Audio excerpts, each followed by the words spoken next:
Very nice. Yeah. That's just 2 days to travel and 2 days to see. Yeah, you get used to the time zone. Yeah.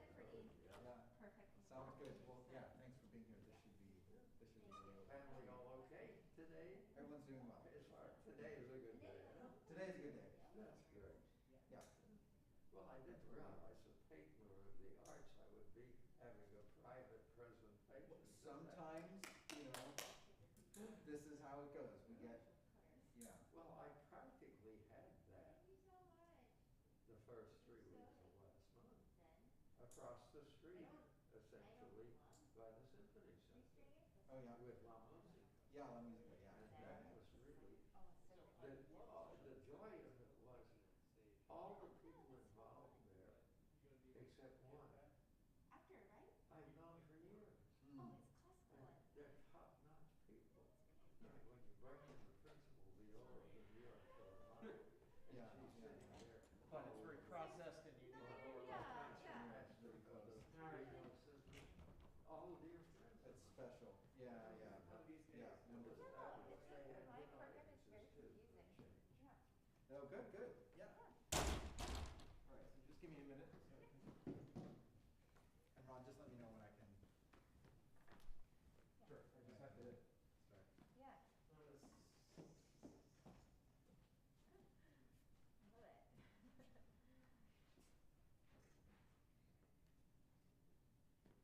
Love it. And you're good to go. All right.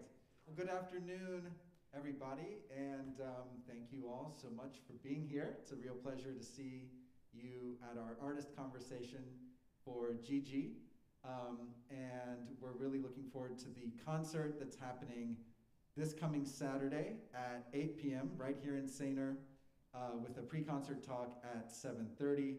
This is a really special presentation, a part of our New Fest, our first festival of new music events that we've been celebrating all April, and it's been a real pleasure, and we are particularly looking forward to this concert on Saturday.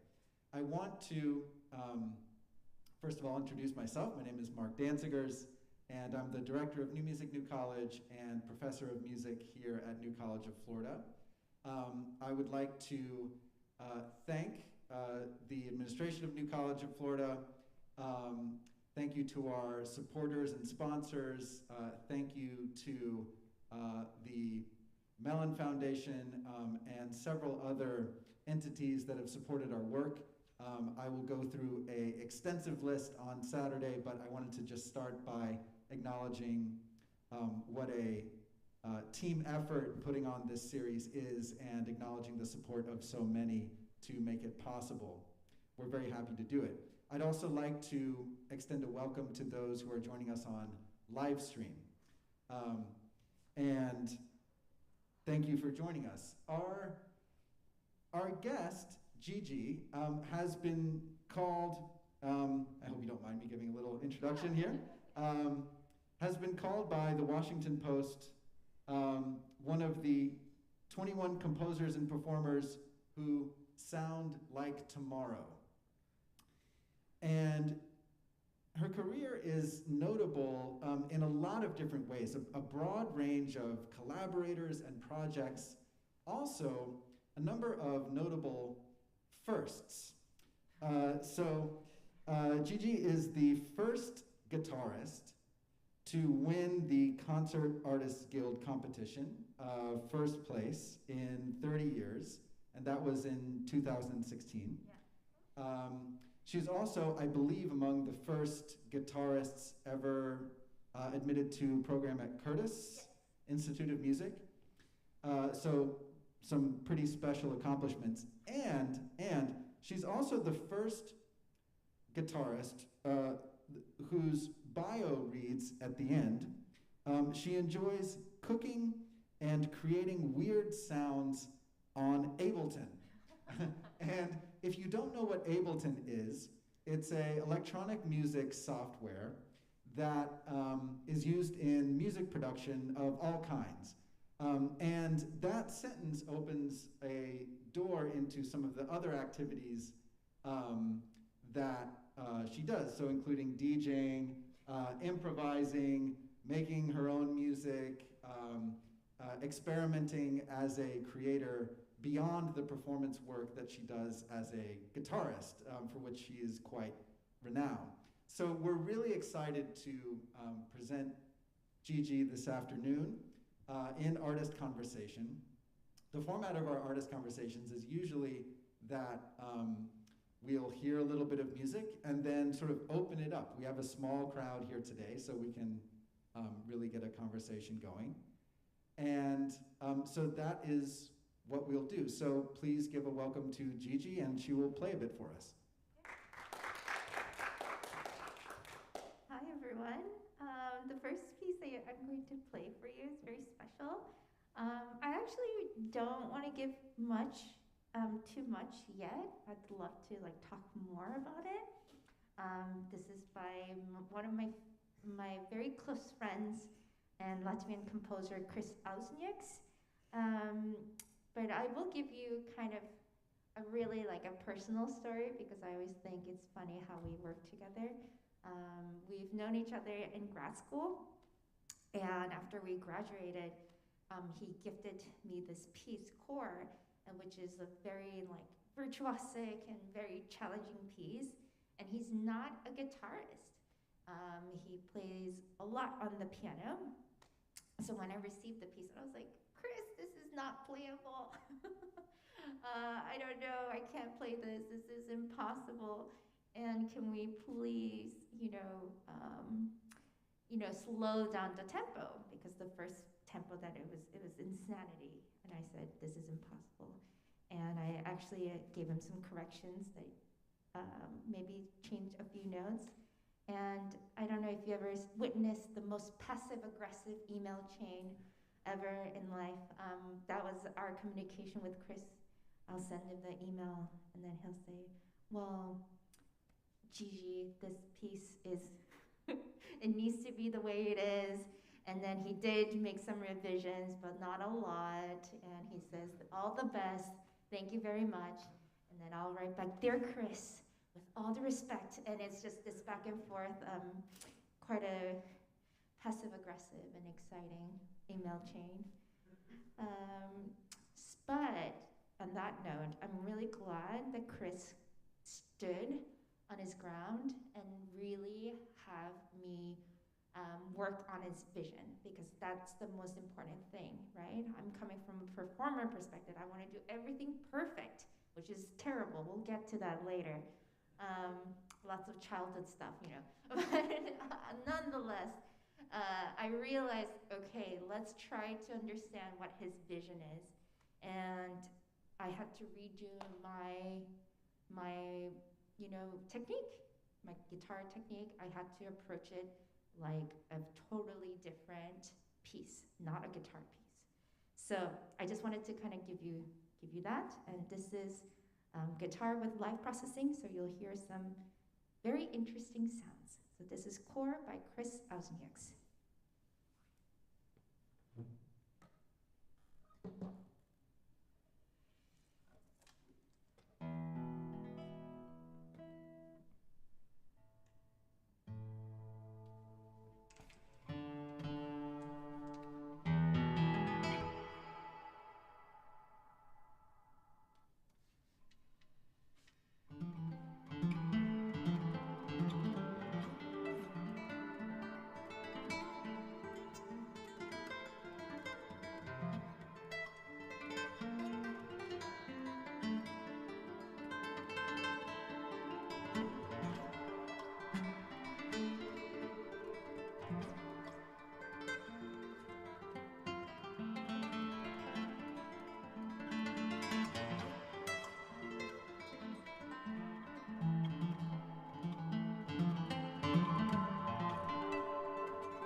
lot to unpack there. Yeah, yeah. Wow, what a piece. Yeah, I'm curious if anyone in the audience would like to start us off with a response. Anything that you heard, or anything that jumped out to you as a feature, or maybe a question that you have, or a comment. Yes. Yeah. I have a question concerning your recorded backup that you are building a duet with yourself. Did you record those yourself, or are they prepared for you? Yes, that's a really great question. Yeah. So sorry. Can I just repeat the question really quick for the live stream audience? So Yes. yeah. So the question is, the electronic track. How did that come about? Is that sounds from the guitar that you created? Did that sort of come to you? How did all of that come about? Yeah, so everything was created by the composer because he really wanted a certain sound for the guitar, which is not a very natural sound. It kind of sounds like a plasticky toy guitar sound, right? And that's the sound that he wanted. So he put very, very special EQ and reverb that he created, and also the backing track, he also created those synths. So everything that you heard, that was not my sound. I just played, but he made all the sounds. Yeah. So yeah, and just to maybe unpack that a little bit. Yeah. So in other words, even the tone of the guitar here is being shaped by the composer. So you're talking about equalization. So the guitar acoustically doesn't have that same tonal quality, but it's being run through some processing that gives it a certain, like you said, a kind of a thin maybe character, but it lives in a certain way in the reverb that's there as well. So there's something about the relationship between that tone and the echo. Yeah, exactly. So actually when I first got it, I was just thinking of,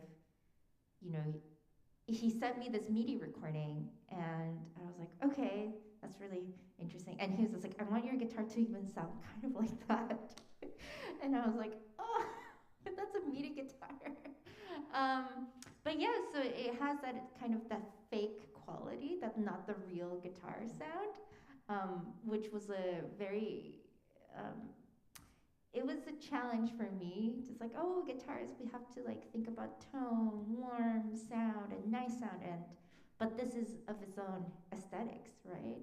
So it was really interesting to get over my guitar tone. Yeah, that's so interesting. Any follow-up, or Aaron? This is sort of a follow-up, I think. You mentioned at the beginning ways in which the piece made you pull away from familiar guitar technique, and I'm not a guitar player or player of anything other than stereo equipment, but a lot of the phrasing and figuration still sounded to me very idiomatically guitar-y. So I wonder if you could say something more about what you were referring to earlier on, and maybe give an example of that. Yeah, so just to repeat the question, so in the introduction, JIJI mentioned that this is a piece that sort of prompted you to rethink your guitar technique in some ways and come up with some new approaches, and just wondering about maybe an example of that, or kind of talking a little bit more about how that came about. Yeah, so a lot of the times that when I say guitar writing, it uses a lot of like certain guitar techniques. So if I were to kind of give you just a few things, is that we love arpeggios, and we're really good at scales, as long as they're in the pocket of a certain like 2-3-2 to 3-3-2, or like a more idiomatic writing. And so when I'm talking about chord, Chris, when he wrote this, I was a little bit confused because it was a little bit awkward to play and and I had to find slurs that I needed to. So let me just kind of play for you. So when he wrote this,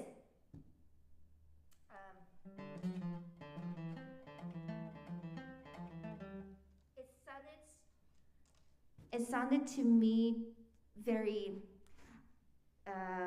not legato, I guess, like very not connected. It sounded like taka taka taka tika taka tika, which sounds really good on the piano. So I asked him, can I put some slurs, which would make it a little bit more smooth, which is what I thought it would be nice because the piece itself is very smooth. And one of the things I did was this.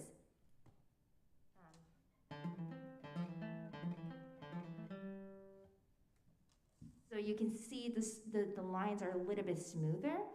And the thing that I did also was that whenever he had these high notes, it was really hard to get, so I substituted that with harmonics. So some of the things that he wrote was this. Okay, where is this? Oh, this is perfect. He wrote this.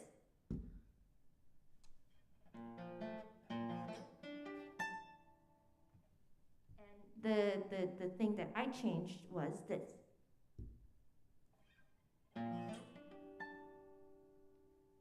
So you could have a little bit of resonance and have a beautiful, so it's an easier solution to get to that right? So rather than so a lot of these changes I had to kind of redo and just make it more, a little bit playable. So that was just kind of more of my solutions, and just like substituting certain gestures or some of the notes, and to make it a little bit easier to play. I hope that's a pretty good answer.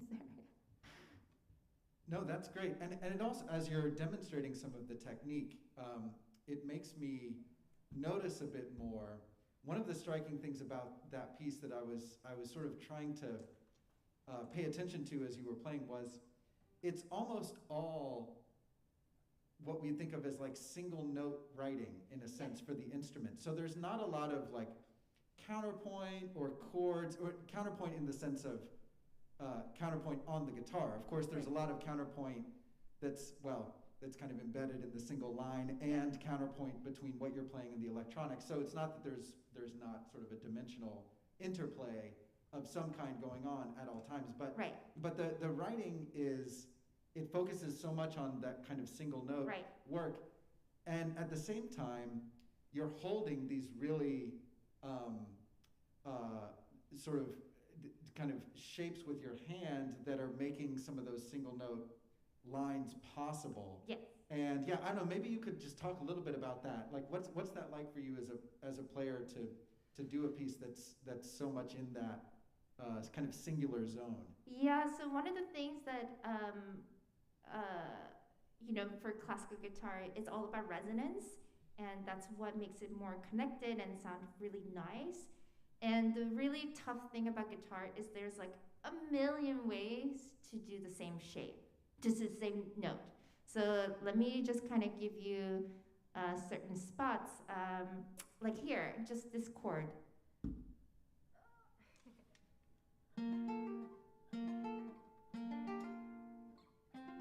So I wanted to have those notes ring over, but I could do this also.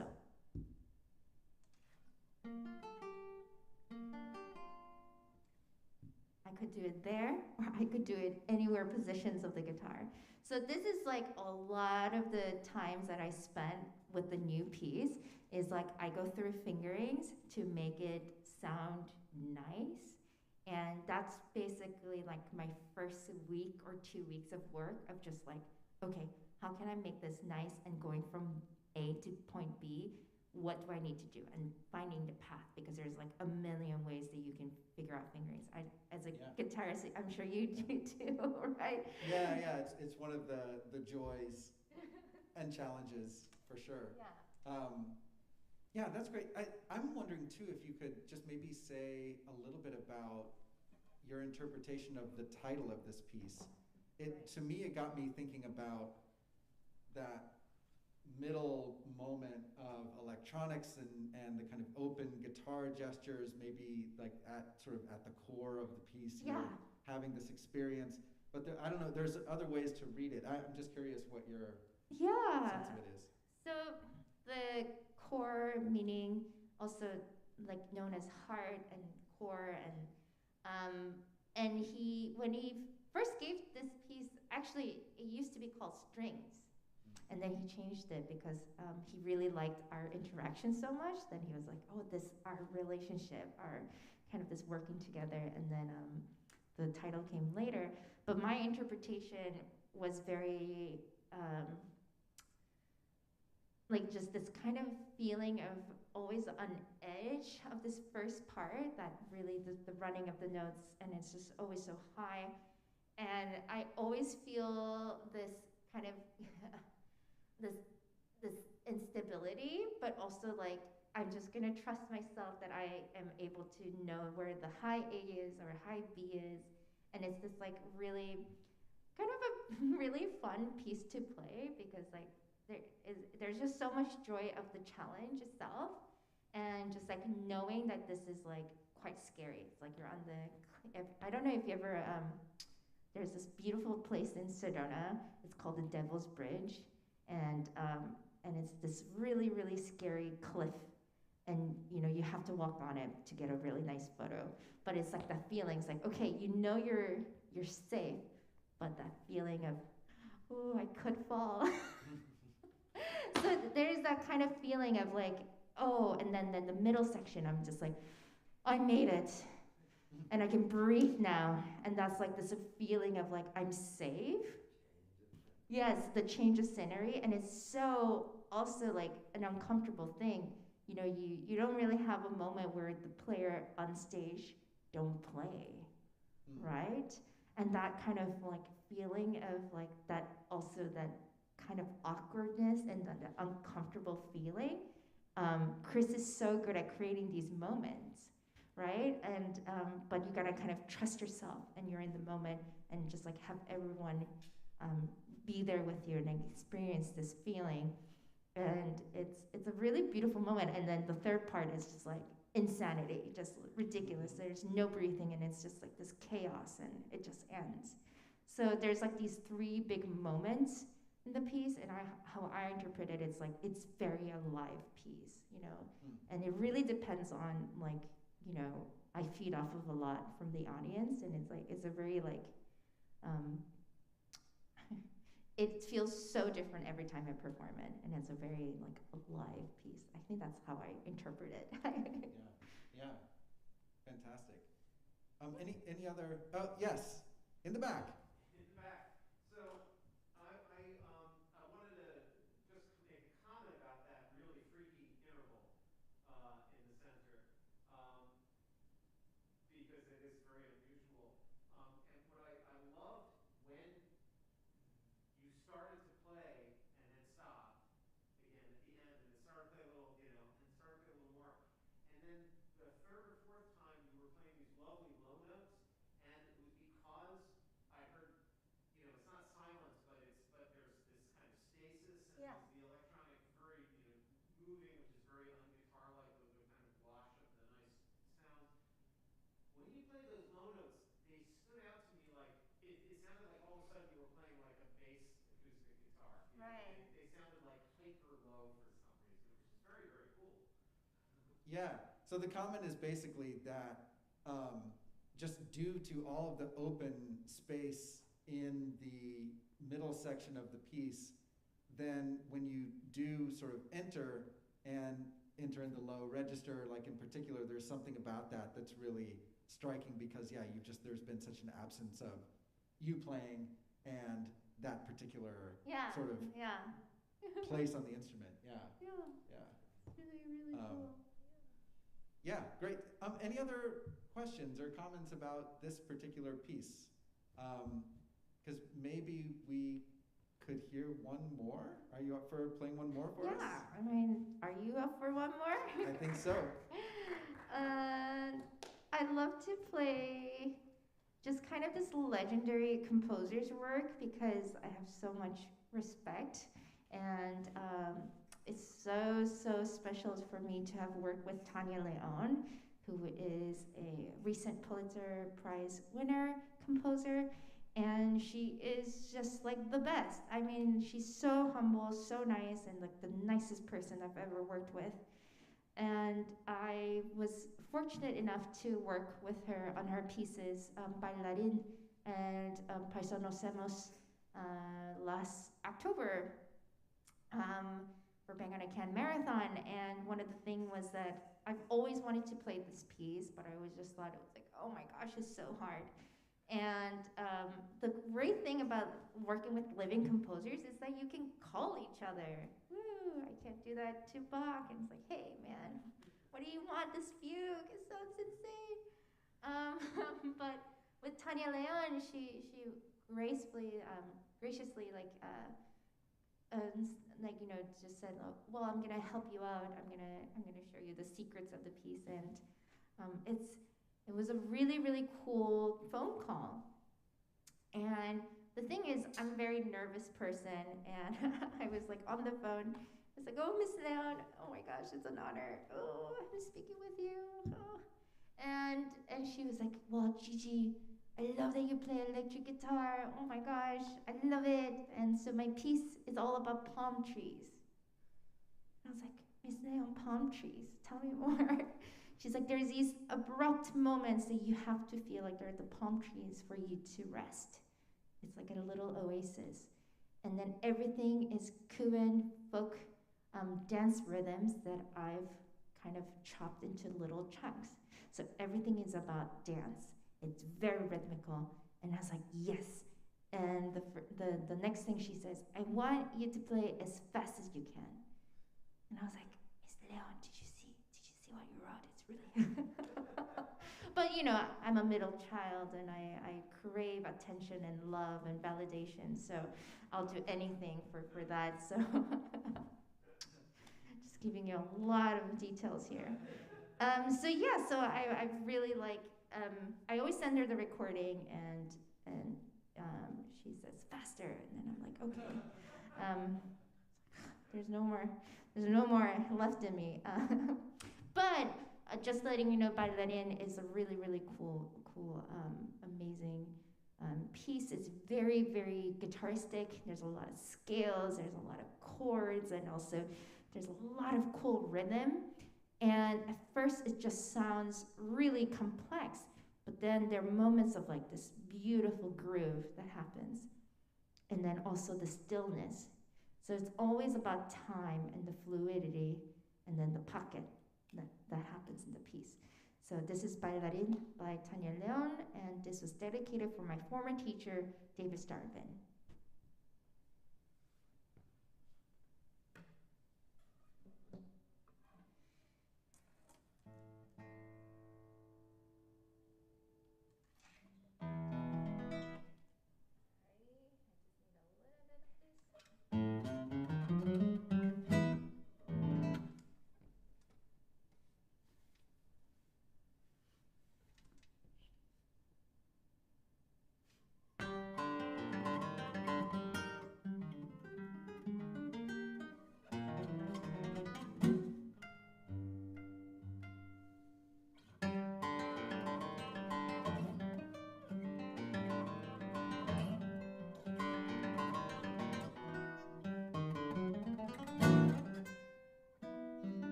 Yes, she's amazing.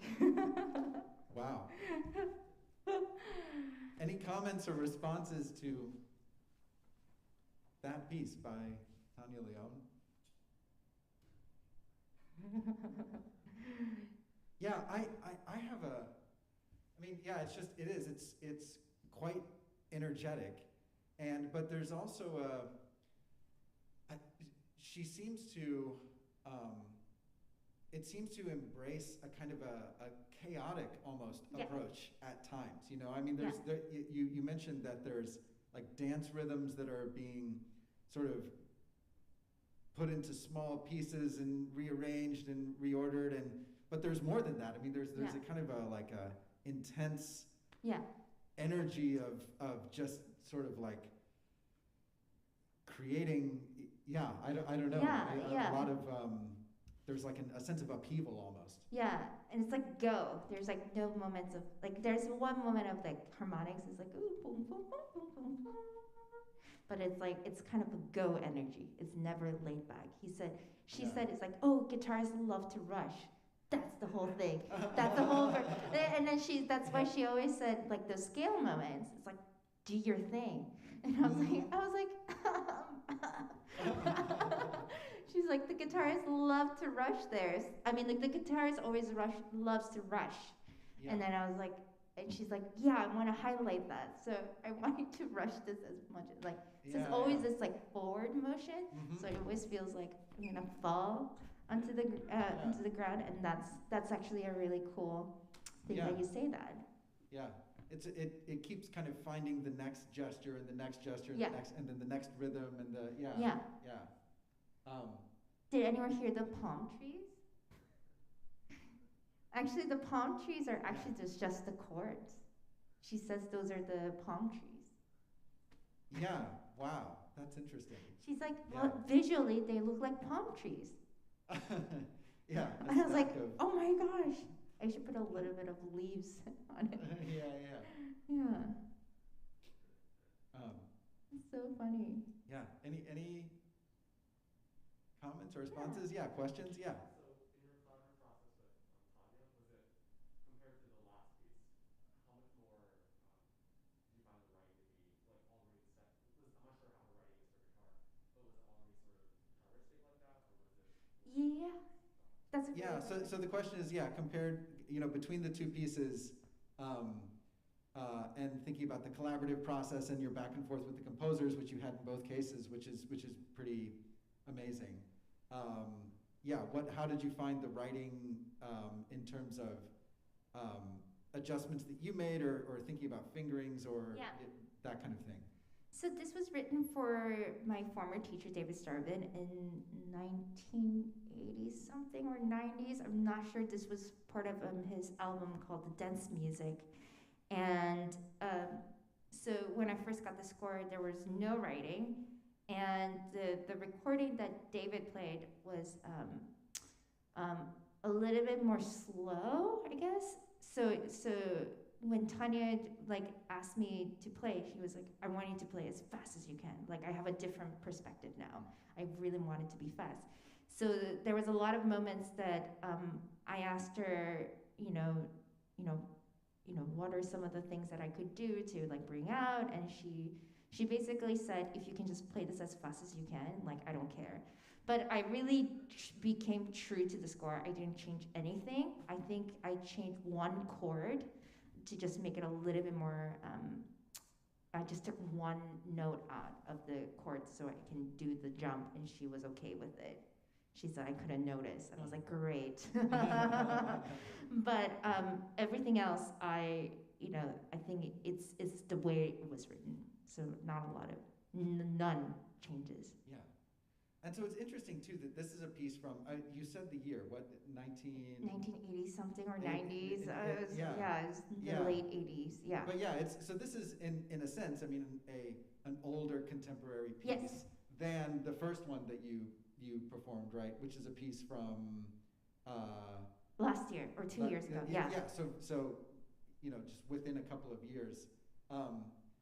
And it's interesting to see that kind of span of repertoire, and there's more of that on the concert that you're giving on Saturday, it actually goes quite through quite a range in time. Right. There's also some electric guitar on the concert. Yeah. So yeah, I'm curious if you could just tell us a little bit about the program that you put together for Saturday night and sort of the span of guitar repertoire that's on there, and sort of your involvement with some of the pieces that are on the program. Yeah. It's really, really fun to talk about this because actually just this program, I think I only have one that's really, really, really old, which is like 500 years ago. It's Claudia Sessa's. I opened the concert. It's an arrangement that I made by this amazing Italian, like late Renaissance, early Baroque composer. And she was a nun. She was this amazing instrumentalist, and like I've never heard of music before, but I was fortunate to hear one of her music, and all of her scores got lost, you know, because there was only 2 scores left in the world. So I arranged one of them, and I like transposed this, so it's so nice and rich for a classical guitar, even though it's for a soprano. But I can kind of play like a baritone range, but. Yeah, that's the only thing, and it was like it's one of my favorite pieces to ever play. And then I actually kind of do the whole program of my latest project, which is called Unbound, and that is this commissioning project, an album concept of I asked 8 composers to each write a solo virtuosic guitar music, and because I just like my background was very conservatory training, and I've always like been told I had to play these concertos, I had to play Caprice number 24, and I always wanted to kind of do it on my own terms and with the people that I love. So that's why I have all these like new commissioned pieces that are really, really hard on the program. But yeah, the album is coming out soon. Everything is finally written, and I'm really excited that I get to share bits and pieces of my album. And for the electric guitars, it's actually really funny. I grew up listening to a lot of rock music and blues. Like my favorite guitarist is Ritchie Blackmore from Deep Purple, and I mean, so amazing. And now he's like into like medieval, like Renaissance like music now. He's like it's so funny. Like, and you know, so for me, like electric guitar was always like this thing that got away from me. That really like was my first true love. And my parents never bought me an electric guitar, which is very sad. I had to buy my own many years later. But I've always wanted to incorporate electric guitar in my recitals. And so you'll hear this this newest arrangement that I did by Julius Eastman's Touch and When. It's a very intense piece. It's supposed to be for a 4-hand piano piece, and I heard this recording, and I was like, oh my God, it's all about intervals and the beating, that the resonance that the piano makes. If Julius Eastman were alive and he heard doom metal, I'm gonna do that. So it's kind of like this my interpretation of Julius Eastman if he heard doom metal of his own music. So I made a doom metal version of it. And I end the whole program with my compositions, and those are very kind of pop influence, because that's always been, you know, I was quite, always had great admiration for pop music and the sonic world that, you know, that was always inspiring to me as a child, as a teenager, like listening to Radiohead, listening to like Explosions in the Sky, and you know, whatever people say Midwest emo music also. That was always like kind of like the world that I was like always living in. So I wanted to kind of show you my scope of the world as true as it can. So I guess like my way of saying is you're gonna hear some familiar music and very unfamiliar music. That's kind of how I I see this program. That sounds amazing. Yeah, and well, and I'd like to also just thank you for putting that together for us, because so sometimes when we present a concert, we kind of ask for maybe certain repertoire or something that really fits in a certain kind of view of programming. And what we've done in this case, and actually throughout the season, but especially now, I mean, we were really interested in, if we said, what's your ideal sort of program? So what you would do. And so yeah, it's really actually wonderful that there's music from the Renaissance, Julius Eastman on electric guitar, Tanya Leone, some recent commissions of yours, and then some of your own music. I think that it's just an exciting array, and as you said, it's you're giving us a kind of a window into your practice as a musician in a very a pretty comprehensive way. Of course, it's and that was the thing that struck me when I was reading about your work. You've done so many collaborations and projects that I was sure that you would have a vast reserve of interesting things to bring, and I think that's what we're in for. Yeah, thank you. I think it's always special when a presenter asks me, do whatever you want to do. I'm like, yes!